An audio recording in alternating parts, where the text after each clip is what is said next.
Wise Wednesdays started on April 1st with a humble episode on forgiveness. Between then and now, we've had heart-led conversations on happiness, stress management, relationships, resilience, public speaking, respecting boundaries, self-discovery, mindset, just being, listening, reclaiming your life, intuition, and even food. I would like to thank all my listeners and the guests who gave me their time and trust. It is because of you that we kept going. It is because of you that we kept growing. Thank you, thank you, thank you. Thank you so, so much.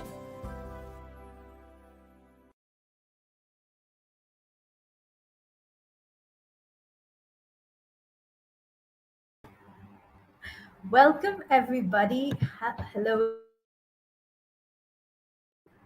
67 of Wise Wednesdays with RK. I am Ruqayya Khan, your host for the evening, and I have with me today Sophia Casey. She is a PCC certified coach with the International Coaching Federation, an executive coach, corporate consultant, best-selling author, and above all, she has been recently announced as by the USA Today as the top most coach to be looking out for. So she is amazing in what she does. She's been featured across media, and the first time I met her was in 2016 at WEF. USA Today has described her as one of the top transformational coaches to watch, and she is also John Maxwell certified. Now, am I just going to keep reading and keep talking about her? Yes, and also I am going to bring her on stage here with you. Without further ado, I bring to you Sophia. You are on mute. Hello, hello, hello. Hello. Oh my God, so lovely to have you on board, and to think that we've known each other for around 5 years now. I Isn't that can't believe it's been that long. yes? I can't believe it's been that long. And I love the way that, the divine works and that we would be together right now. It's beautiful. It's so beautiful. So Perfect thank you. timing. Absolutely. I cannot argue on that. Definitely perfect timing. Everything Yeah. comes together in its time. And thank you everyone for joining us tonight, because this conversation is going to be power packed. Let us know where you're watching from, and if you haven't subscribed already, do subscribe to the channel and give the host a pat on the back, please. Hey Vidya, hi Shrikant. Thanks for joining us. So, what when I think of vulnerability, Sophia, I think of fear, I think of weakness, I think of hiding under a blanket. It's Mhm. I feel like it's something that people see as something that shouldn't be shared openly. And there Yeah. you are, yes, and there you are saying, let's talk about fierce vulnerability as superpower. What does that even mean to you? I excuse me, I keep saying that the terminology fierce vulnerability was given to me. And I'm still defining it. I'm still defining it. But I say, at the foundation, it's a call to action. It's a call to action for women, for men too, but certainly my eye is on women, for women to continue to embrace their power and their fierceness, and also begin to start to see that vulnerability is also a part of that fierceness too. Being willing to be more open, be more transparent, have more connections and deeper level of connection. Yeah. That's definitely something that has to be the conversation of the day. Hey, we've got Mai watching as well. It's nice to see you after a long time on the live. So we're talking about openness. We're talking about ownership to some extent, aren't we? Yeah, I really believe that it's, first of all, it's a choice. It's a choice. It's a choice. And I have it that it's a daily choice, moment by moment. Am I willing to practice fierce vulnerability, to really bring my fierceness, but also bring fierceness in terms of vulnerability, which means my willingness to do it. But absolutely. And like I said earlier, I feel like it's a fluid definition that every single individual gets to define it in their own way. True that. So, when did you go on that journey of transformation for yourself? I don't know if I've ever been off the journey, Hmm. but So, what I tell you the title came to me at a time actually that was a good time in my life, and at the same time I had experienced lots of trials and valleys, if you will, and one in particular is I'll share a little bit about my husband, but even before that, I made a big decision, a big leap of faith in leaving a very well-paying salary job and deciding to become a full-time entrepreneur, become a full-time consultant and executive life coach. And it required a lot of fierce vulnerability. Certainly fierceness in me saying, yes, I'm going to do this. I'm going to do this for myself. I'm going to go ahead and jump off the mountain. But it also required vulnerability for me to say to my boss, to my colleagues, like, I'm scared to do this, but I know that it is part of my purpose, it's part of my calling. Will you support me in making this transition to full-time entrepreneurship? And that does require, as you said earlier, it requires ownership. Like, I was owning that I was going to make this decision, and also practicing vulnerability by asking for support from a lot of different people. I say it takes a village to raise an entrepreneur. Yes. Oh, yes, it does. So I like how you spoke about making that decision. And this was, I think, around the same time as WEF, right? The Yes. Women's Economic Forum was when we had also met. Yes. And I tell you, WEF was it was a life changer, game changer for me, to be able to be in the midst of all of the, women from around the globe, and to just be with so much energy and so much fierce vulnerability and so much power and so much love and connection. It truly, truly was a game changer for me personally, but also for my business. I got to see the power of women, up front and close. And, to be able to speak in India, well, that was icing on the cake. But I actually made a decision while I was there at WEF to leave a company that I was working for. I actually forgot about that. Yeah, I was working for this company, an incredibly wonderful company, and doing some consulting and some coach training, and have been with them for a bit of time. And I tell you, when I was in India, I just had a transformational moment that it was time for me to really focus on my business and to pivot to something else that I was being called to do. And that was more corporate training. Super. So, how do you actually get to that point of realization that I need to make a shift now? Because we go through life with a lot of uncertainty. We also know for a fact there is one thing certain within us that yes, I would like to change. But Yeah. when does that tipping actually happen, and how can you support people who are looking to do that? I have a friend who says, you don't want to wait so long that you get to the point of being sick and tired of being sick and tired, like where you're actually disgusted with yourself. And because that usually means you waited so long. It's never too late. I feel like it's never too late, but you've waited a long time. And so I have it that you will get messages. You will get messages. We humans are divinely created. And I believe that messages are always coming to us. And I love how Oprah Winfrey says, a message will be delivered to us. And when it's delivered to us the first time, it's like a little tiny whisper. Oh, you should do this. You should consider this. Honor yourself, honor your boundaries and self-care. Take care of yourself. Go after what you want. And then When we ignore it, it becomes a pebble thrown right there at your head. Boom. So then that gets our attention a little bit more, right? And what we want to do is not have us wait until it then becomes a brick. And I waited and waited and waited for things and to make changes in my life, and they became bricks.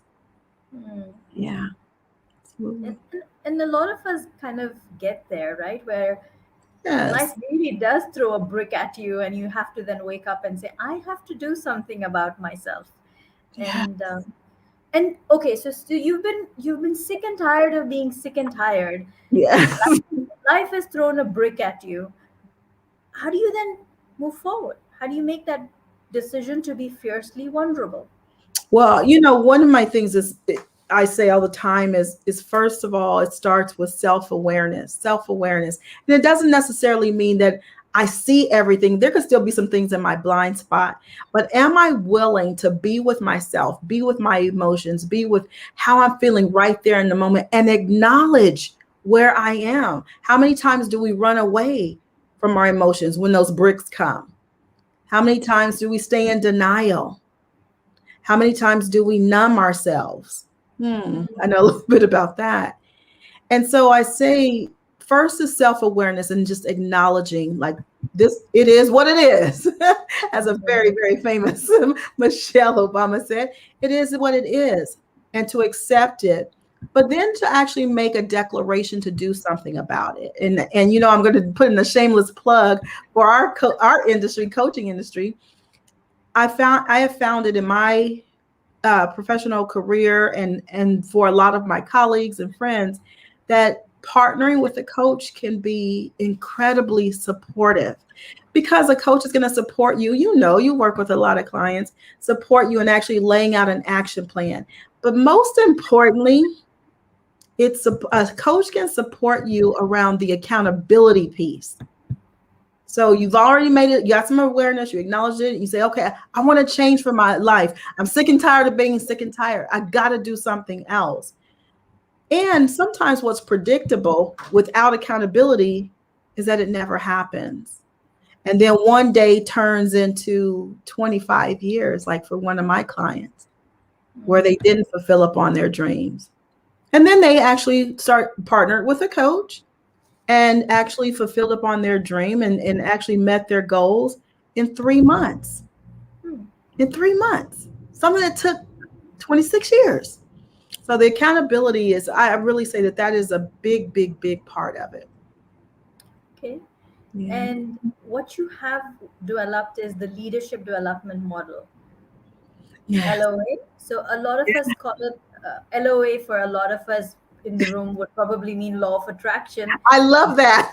I Yes. wasn't thinking about that when I came up with it, but I love that. Yeah, when I read that on your bio, I was like, oh wow, this is LOA. I know LOA is law of attraction. Look what she's Yes. doing. So please tell us about that. I say law of attraction has a lot to do with it. So my leadership model, LOA, stands for leadership, ownership, and accountability. And basically the premise of it is that every single human is a leader of their life. I'll say adult. I'll give the teenagers a break. But every single adult is a leader of their life, whether we're a supervisor. So when I say leader, I don't mean a supervisor, a manager, a boss, a CEO, although they are leaders as well. I mean, you personally, you're a leader of your life. And from that place, you can create what you want. You can declare what you want and create it, but you gotta own it. You gotta have some ownership. And so as I travel and do a lot of leadership development work, I support a lot of teams and managers and executives around that. Like, what does ownership look like? If I really own this dream as my own, this goal as my own, what does that mean and what does that look like? And then the last piece is accountability. How am I going to hold myself accountable? And is that accountability structure that you have in place really strong enough to actually support you and actually fulfilling upon your goals? That is so, so, so important. And a lot of us forget how a simple thing as making a public declaration. Mm. can be Woo. so powerful for you. I remember when you were working towards your MCC and on the group as well. Yes. You always made those announcements, and it's so inspiring to see. I really appreciate you saying that because you know what? I actually thought about it, and usually, I'm pretty comfortable. Like I'll make a declaration, I'll go after it. But for the MCC credential, and I'm still in the holding pattern, but for the MCC credential, and that's the Master Certified Coach credential. We keep talking acronyms. Yes. For the And, MCC and credential, before you oh, go into that, MCC requires for a coach to do 2,500 hours.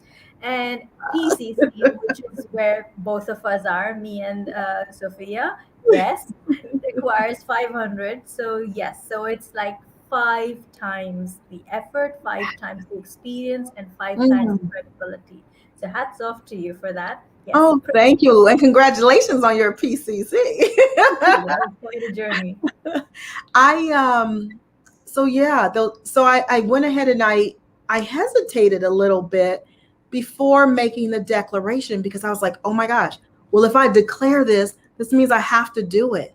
And what if it doesn't work out?" And I imagine for your listeners those type of thoughts come up every time they step outside of their comfort zone or think about stepping outside of their comfort zone and going after something that they desire.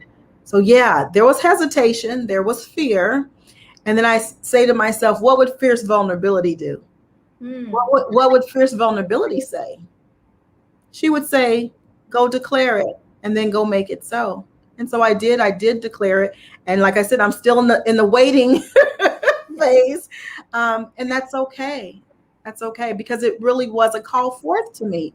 Declaring something actually has you stand up a little taller and maybe it has you commit to the goal a little bit more. True that. It Yeah. definitely does. You feel like, okay, now you've put it out there, so you just have to, because there are Yeah. different, yeah, because there are different pacts that we make, right? We identify ourselves to, as per our words. People identify us with what we've been speaking. So if you don't stand by your words, the identity is lost. Absolutely. And we talk about this a lot as coaches. We don't have to be perfect and have our lives all in order to support someone around their goals. But it is important for us to take a look over here and say, Mm-hmm. how am I relating to my own goals? What am I doing? Yep. Where are my accountability buddies? Who do I have in place to support me? So I feel like it's not that we have to be these perfect role models, but being a coach, I say it's a call forth to do the work for ourselves as well. Absolutely. So when you look at fierce vulnerability and the work that you do, how do you help individuals who are feeling a little stuck where they are? And how does fierce vulnerability step in and do its magic? Yes, well, I tell you, I have probably more techniques and tools than we have time to talk about. But one of the things that I do right out as I start to work with executives and middle managers, and sometimes non-managers and non-executives, is first support them in getting clear about what it is they want.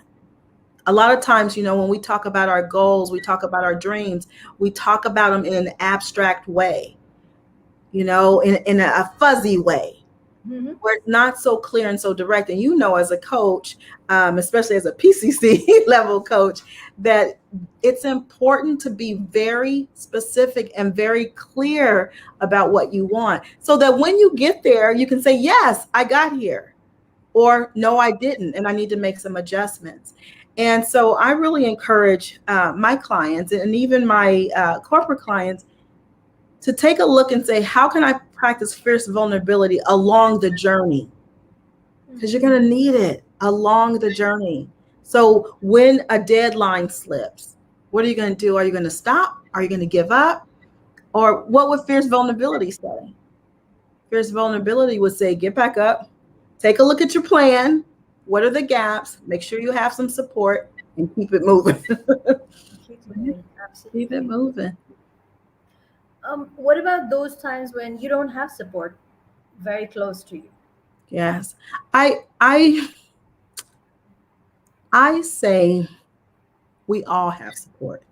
Support is available. Let me say it that way. Mhm. Support is available to every single one of us. It may not be in your immediate surrounding. It may not be your family members, and I hear a lot. I do a lot of coach training. I do a lot of mentoring of coaches. I've mentored over 100 coaches. I don't even know how many. So one of the things that I support them around is being with their feelings around family and friends not being really supportive of them. And Hmm. as an entrepreneur, as somebody working on their goals, sometimes you may need to move outside of your immediate circle. So who else has in your community has a goal similar to yours? Or who else do you know is working on a goal that you could partner with? There is power in partnership and connection and collaboration. So I say support is available. And at the very least, they can reach out to each of us, right? Absolutely. We're in big coaching communities. We know thousands of coaches who could support them. So I say it's available to everybody. And there are even pro bono programs. One of the coach training schools that I've had the wonderful opportunity to work with has a pro bono coaching opportunity where if someone says, "Hey, I'm interested in being matched up with a coach," they actually can work with that coach pro bono, no cost. That's beautiful. So I think that's a great place to start from, and then look at how you can build from strength to strength. So Yes. yes. So there's some comments that have come in. Srikant No. says, corporate world and being a life coach. I'm just going to highlight it. It says corporate world and being a life coach are two different worlds at extremes, right? After you took the decision, do you let your life go consciously? Oh, wow. Thank you so much for saying that. I really appreciate it because that's exactly how I used to view it. The corporate world and the coaching world were two separate worlds. But guess what we're finding out now? Guess what I found out then years ago? I've been a coach for a long time. They're actually the same world. They're the same world. And coaching can positively impact any industry, any world, any goal, and can support any leader. And like I said, I relate to everybody as a leader. Absolutely, because we all are leaders, aren't we? So, I, his comment just continues. Sorry about that. No, So, please. after you took the decision, do you let your life go consciously? Where did you get strength to back up the idea in this journey? What are expectations in and out through this journey to keep the perseverance of seeking? Yeah, I really appreciate the question. Thank you so much. A big part of, in my opinion, of goal achievement is to keep the goal in front of you. Keep it in front of you all the time.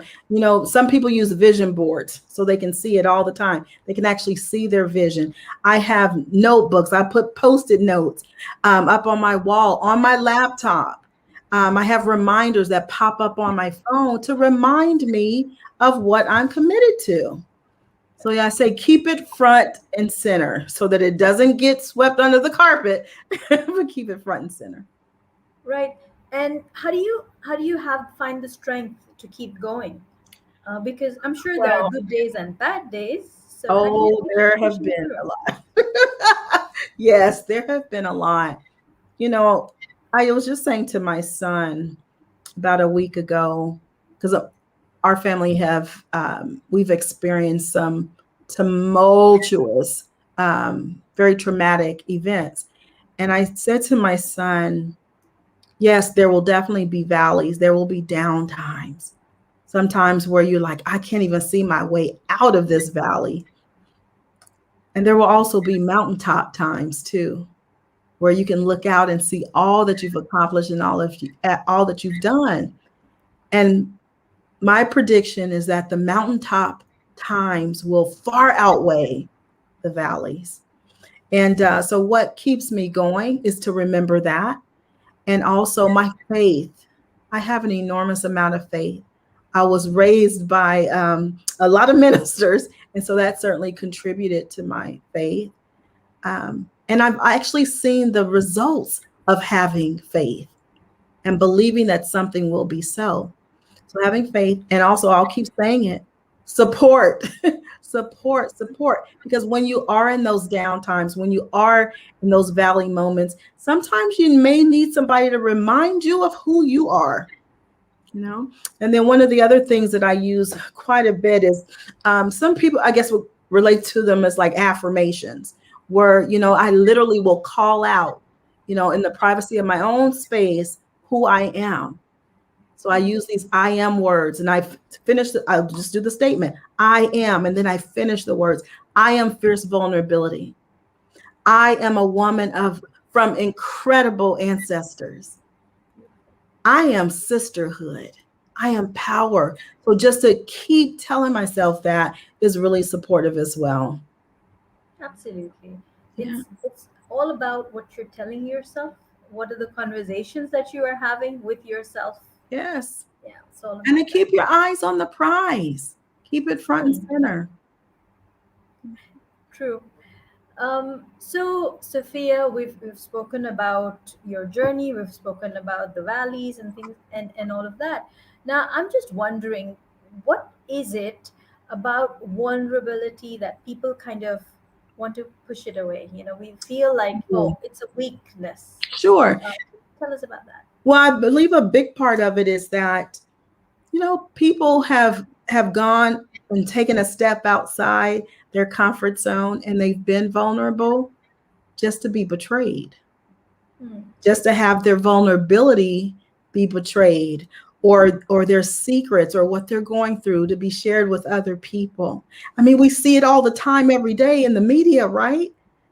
Like, Yeah. we're not seeing media images of, wow, that's great, he practiced vulnerability today. We're not seeing that. And so I have it that as fierce vulnerability warriors, that's truly what we are. We're warriors, we're rebels, we're change agents. But yes, I mean, and I understand. I mean, I feel the same way sometimes. Even though I wrote a book, Fierce Vulnerability, I still feel the same way sometimes. Like, oh, I don't know if I'm going to practice vulnerability. But then I encourage everyone to think about what's possible on the other side if you are willing to practice vulnerability. What's been on the other side for me is some of the deepest relationships and connections I could ever have wished for. You are one of them. That I met you miles and miles away, right? But we connected heart to heart, soul to soul, took down the filters and just connected. And here we are, still here, still supportive of each other. True that. I love that. And that's what I love about putting those filters down, because when you're wearing filters, Whew. you can't see very clearly. You're judging the Yes. things that goes on back there. So, what do you have to say for those who judge others who are vulnerable? You know, there are only two places to come from, love or fear, and I imagine you've heard that before, love or fear. And I imagine that people who judge others for being vulnerable, they're saying that and acting out from a place of fear. Mm, And I would encourage the folks who are willing to practice vulnerability to not take it personally. I love the 5 agreements by Don Miguel Ruiz, but one of the 5 agreements says, don't take anything personally. mm, It's not personal to you. It is about them. And that's where they are on their journey. And don't let that stop you from being willing to continue to practice vulnerability. And when you don't judge yourself not I love wanting to that. do it. Yeah. So important to not judge yourself. Gosh, the kind of conversations we have in our head about ourselves. If Whew. anybody could hear that, they'd be like, "What are you saying, and why are you doing that to yourself?" That's a really good point, right? Just like you said, we have all these thoughts in our heads. Oh, this is who I am. This is who I am. This is who I am. Imposter syndrome, self-doubt, self-esteem, low self-esteem, confidence, low self. We have all this noise. in Uh-huh. that space. And so how do we quiet that noise? We quiet that noise by reminding ourselves of who we are. And also, I say one of the things that's been very helpful to me is honoring my ancestors. I think about, look what they went through. Look what Black Americans went through in the US. Look what people of color have gone through globally. Okay. And I remind myself, like, they made it. They made it. So you have to make it. You have to make it so that you can leave a legacy for your child, for the other people, for other people's children. So we keep going, keep running on. Beautiful. Thank you. We have another question that has come in, and I I like it. love questions. That's fine. Thank you, Abdurrahim. He says, "What is the best way to influence people?" Oh, oh my gosh, that's such a great question. So I imagine that when people saw that question or heard that question, a lot of times when we think about the word influence, we're thinking about it from a manipulative way. Hmm. So some people could read that as, how can I manipulate someone to believing what I believe or doing what I want them to do? And I believe like true influence actually starts from connection. It starts from pure connection. You know, I hear all the time, "Oh my gosh, Sophia, so many people follow you," and you know, and I believe that is because of connection, because I connected with them. And also I would say, you know, connection from a pure place of Hmm. wanting to connect, like I talked about the two of us connecting soul to soul and heart to heart. And so I say one of the best ways for you to influence someone is first to start with true connection. Yeah. Great. And I think you can connect with others only when you are connected with yourself. Oh my God. Oh, that's so good. That's so good. That's so good. So important. It's so Start with important. yourself. My goodness, if we only took that on as a goal for like the whole year, this year I'm just going to focus on really connecting, true connection with myself. That could be powerful. That could be so powerful. Yeah, oh, that was good. So, so what does Sophia do to connect with herself? um, take impromptu vacations. Go and Mhm. spend some time at a hotel. My my friends tease me. They're like, "You're such a hotel snob," because I love to go to like luxurious hotels or bed and breakfast or Airbnbs and just be in a different space. Reading, I love books. I'm officially addicted, I think, but I love books. I love to read. So I do a lot of that by myself. Sometimes I binge watch things, you know, sometimes I'll Why binge not? watch the show. Yes. Just whatever it takes to really pour into me. One of the best, or at least the most effective things for me has been journaling. Journaling. That's why I wrote or created, I should say, the Ease and Flow Journal, is because I just wanted a place to just put down my thoughts. I Yeah. was just going to come to that. So the Oh, Ease and Flow Journal, mm, which is a 31-day journal, if I'm not mistaken. yes. But I will tell you what I found out or heard over the years is that it lasts sometimes for some people a lot longer than 31 days because sometimes they skip a day. But yes, it's just an opportunity. It's a journal that has some coaching questions in it that really ask you to spend some time with yourself thinking about things like, how will I honor my boundaries today? Mm. Mm. And there's a space for you to answer that. What are my top 5 priorities today? How many of us make to-do lists that have 63 things on them? And then I get one done. So yeah, there's a space for that as well. Are you a to-do list person? Oh yes, yes. I wish you. I have a notebook for to-do list, And I also always have, I use this. I don't just create things. I like to use my stuff for myself. So yes, I put my to-do list in there as well. Yes, I just love the feeling of, and a colleague and I were talking about this, just the feeling, the satisfaction that comes with being able to check the box. I did it. Because think about it. Everything on your task list, your to-do list, is actually a mini goal. Yes, it is. It's a mini goal. So it feels good to accomplish goals. Yes, I'm truly a checklist person. Yes, you are. Um, Tell me about distractions, because when we look at to-do lists and wanting to get through that list of so many things that tasks that need to get done, but Yeah. then life also gets in the way, right? Mhm. How do you then deal with the distractions that come along, and what are distractions? Let's first look at what are distractions. Mm. And What do you say distractions are? I think distractions are more to do with when you have this need to do something extra other than what you are focusing on, Yes. and they show up with with the need to kind of move outside of your awareness to Yeah. understand exactly what's going on. Um, Mm. so yeah. That's so beautiful. That's so beautiful. A distraction is something that's pulling you out of your awareness. Like this light that's over my head is a distraction, right? Because it's getting my attention. Yeah. Well, I really love that definition of distractions.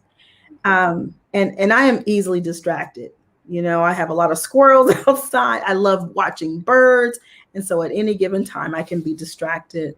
And I know a lot of us are distracted right now because of all the things happening for our world globally and for the things that are happening closer to home for us. So there are tons of distractions.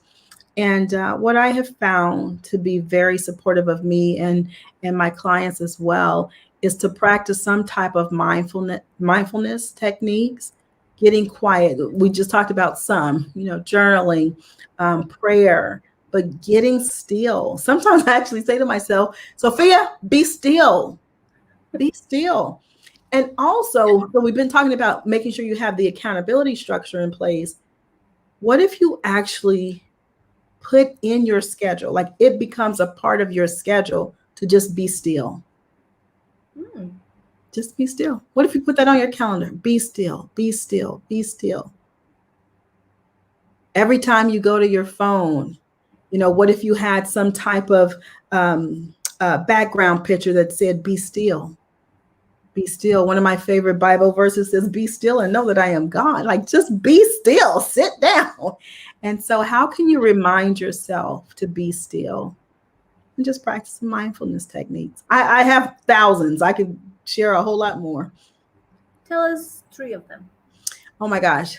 Top of my list is journaling. It always Yep. will be. And I can't imagine anything else that I would put above that. Yeah, journaling definitely would be number one.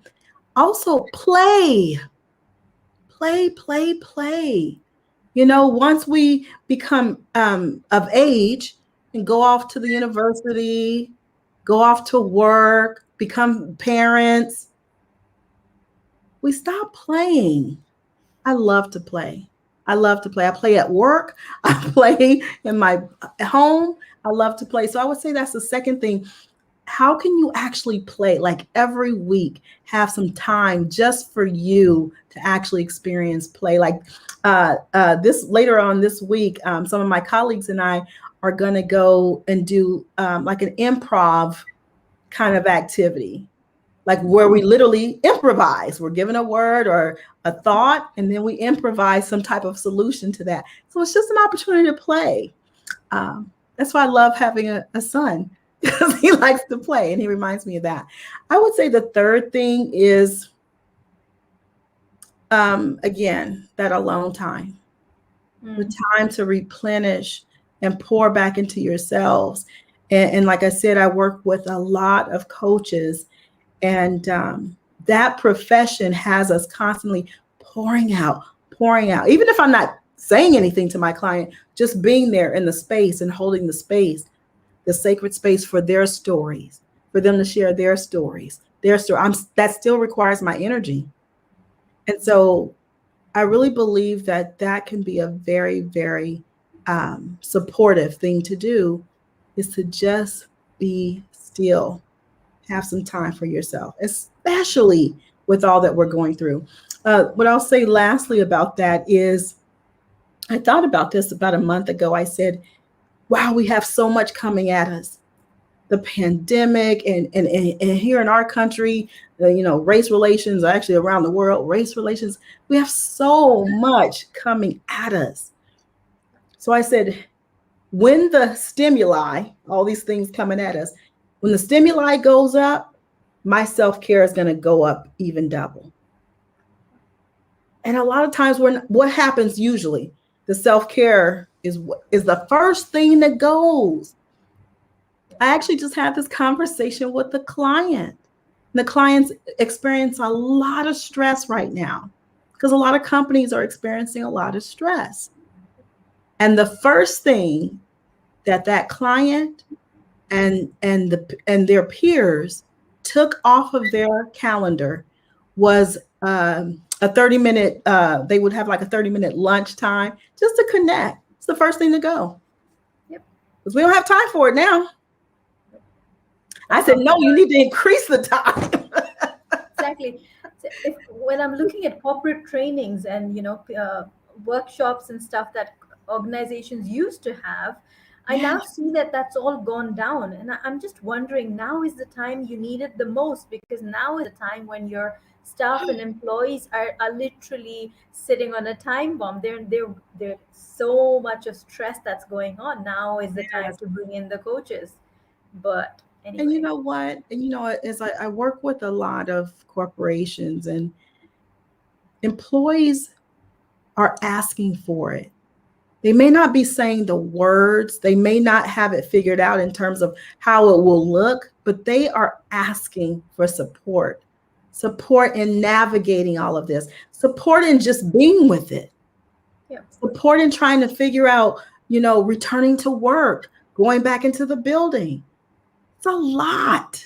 It is a lot. It's a lot. And I say that those companies, those organizations that will do whatever they can possibly do to invest in those employees, just having time to figure it out, have other things to support them. Those are the companies, in my opinion, that are going to thrive. True that. And it's interesting because I have had the opportunity to run a few smile workshops. Yes. Yes. So it's silence the mind, manage your attention, identify the intention, let things go, and energize the possibility. A beautiful God sent acronym that I would love to make it synonymous with my own name. So when people love think it. of smile, they should think of Ruqayya Khan. Yes. That's the goal. Smile is Ruqayya Khan. Oh, it's beautiful. I love that you said, that the I stands for intention. Yeah. Powerful to be intentional. Even thinking about something as simple as a work meeting. Like you have a work meeting coming up and you're dreading it, like, oh, wow, another Zoom meeting. What's your intention? What do you want to create? If you could have it your way, how would that meeting go? And by the power of setting an intention, I have that it actually changes our focus away from like, oh, here's another meeting, to my intention for this meeting is that I will be as present as I possibly can. My intention is to be present. Reminds me of what Dr. Wayne Dyer says: when you shift the way you look at things, the things you look at change.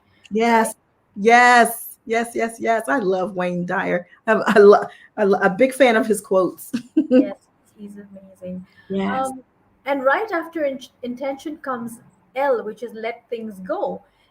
Past experiences, failures, labels, forgiveness, also so important. That's Yeah. powerful work.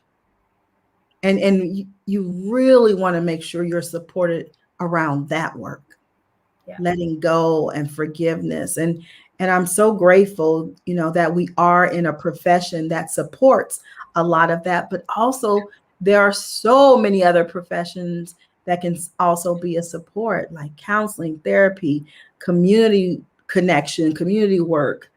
Yeah. Support circles. Yes, yes. That's so, so important. Yeah. So, all right. So we know Sophia is fierce vulnerability. Now, what if we take that away from her? Who is she otherwise? You can't Oh even my imagine. God. You don't have your eyes popped up. I've been working so hard to get here. Yeah, that's like Um, telling me take away my smile. well, I can tell you that there are some days when Sophia is not fierce vulnerability. So I can tell you what that looks like. So when it's taken away or when I don't honor it and empower it, what could happen is that you could see me laying out in the middle of the floor having a tantrum. What it could look like is not being completely connected with people. Mm. What it could look like is being in a meeting and scrolling on my phone as opposed to actually listening to my colleagues and being connected. What it could look like is me downgrading my dreams.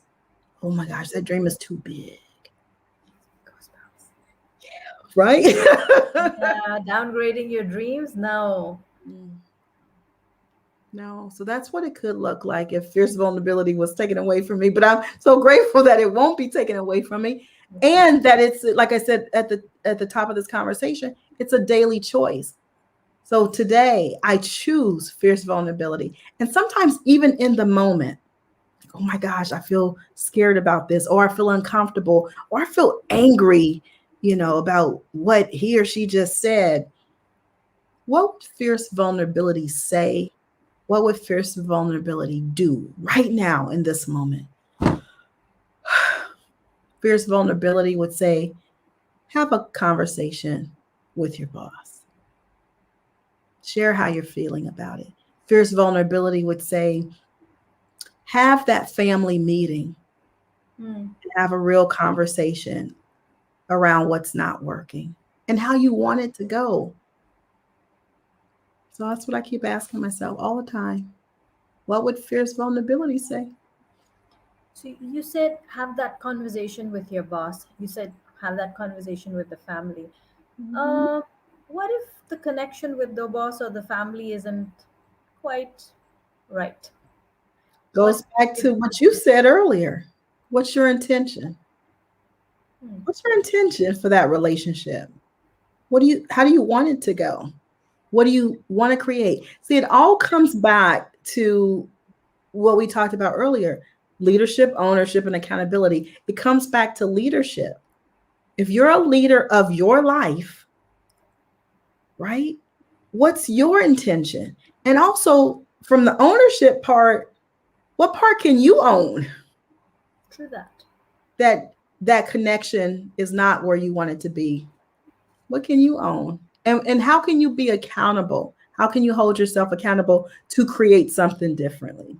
We can't control people, but we certainly can control ourselves, and we can control our relationship to people and circumstances. Yes. And even before intention in the smile strategy comes silence the mind. The very first Ah, thing is silence the mind. that's a daily challenge. That is.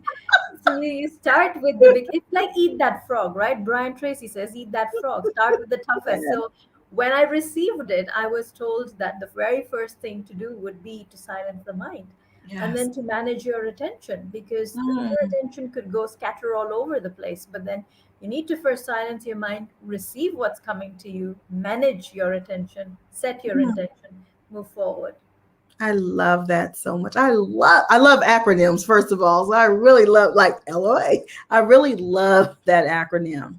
But Thank you. yes, to silence the mind. And I know a lot of us struggle around that with all the stuff coming. How do I silence the mind? What could you do? Like one of the things I did is I took my email app off of my cell phone. And I got that from one of my wonderful colleagues, Dr. Pamela. She's like, I was like, what? The email, your email is not on your phone? And I'm like, okay, I'm going to try it. And I just tried it. And then I got used to it. So if I'm going to go on email, how am I going to get there? I have to go on my computer.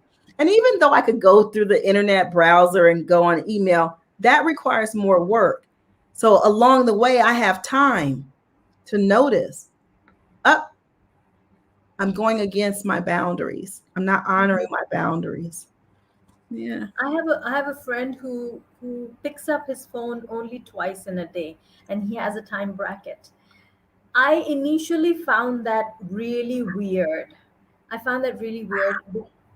But then when I got down to understanding how much the distractions can, take you away from Yes. what you're doing, I Yes. found it so productive as well. So in a day, he will check his phone only twice in the day, and he has a 1 hour bracket or an hour and a half that he's set, and that's it. Oh my If you, goodness. I have another challenge. well, we can start small. Start small. Yes.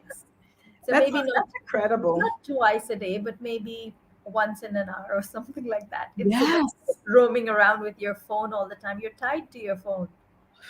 We all were tied to these phones. Another thing I did was I put a timer on social media. So a lot of the social media apps have a feature where you can actually set a timer. Huh. And so like on Instagram, I have a timer set for 2 hours. So in a day, I cannot spend more than 2 hours on Instagram. I can't do it without knowing because the alarm's gonna go off and say, you've been on Instagram for 2 hours. And so then I can be conscious. I can make a conscious decision right then and there. Like you said, I can silence the mind right then and there and then make a decision. Have your attention right Yeah. after that. Yes, yes. So, Sophia, being mindful of time and knowing that you have to stop definitely at the hour. Yeah, I get to go coach some executives. I'm happy about that. Awesome. So the quote I had today on day 1192 of my daily commitment was, if you are uncomfortable to receive it, then don't send it out. Ooh, you talked about bumps. That's powerful. How does that connect with you? Thank you.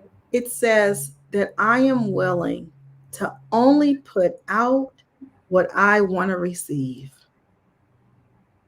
So I want to receive goodness. I want to receive joy. I want to receive connection. I want to receive love. I want to receive fierce vulnerability. So I'm willing to put that out. Beautiful. Thank you And for that. thank you. Coincidentally, 2 years ago, Facebook Memories showed up, and 2 years ago, 2019, same date, I did a live and I spoke about vulnerability.